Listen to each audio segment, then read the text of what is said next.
ایک عالم دین میرے پاس آیا، آج سے 20 سال پہلے کا واقعہ ہے، جاننے والے دوست تھے. اس نے کہا 13 لڑکیاں ہو گئی ہے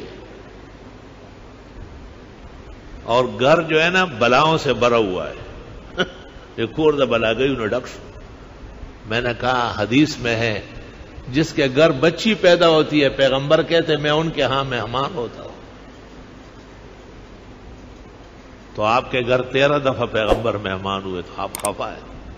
بیٹے کے لیے یہ خوشخبری نہیں ہے، بیٹی کے لیے. اور پیغمبر کہتے ہیں جس نے بیٹیوں کو گزارا اس کو قیامت کے دن غمگین نہیں ہونے دوں گا.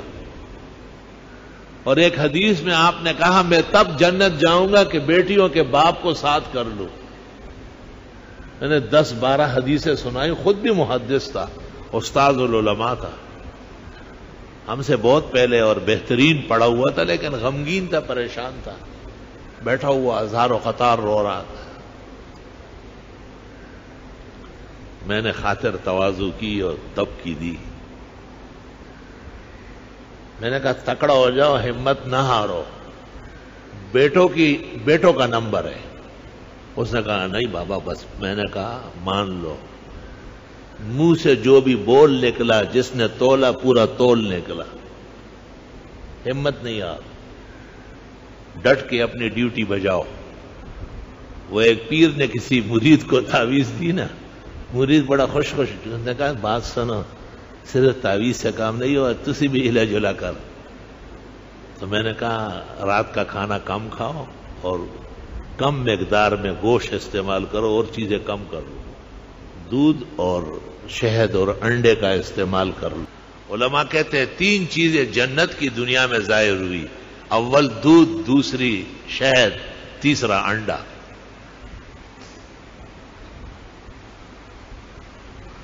اللہ رب العالمین نے 13 بیٹیوں کے بعد مولانا کو اس عاجز اور فقیر کے دعا سے اور تدبیر سے 5 بیٹے عطا فرمائے لگاتار.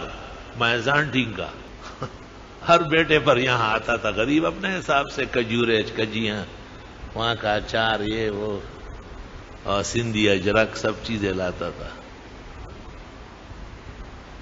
اللہ اکبر و کبیرہ. اللہ تعالیٰ کی رحمتوں سے ہمیشہ پر امید رہنا چاہیے.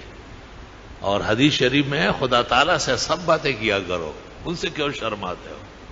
بندوں سے تو آدمی شرماتا ہے، حق تعالیٰ کو تو کہہ سکتا ہے کہ یہ کمی ہے، یہ کمزوری ہے، یہاں میں پٹ رہا ہوں، یہاں مجھے نقصان پہنچ رہا ہے، مجھے بچاؤ.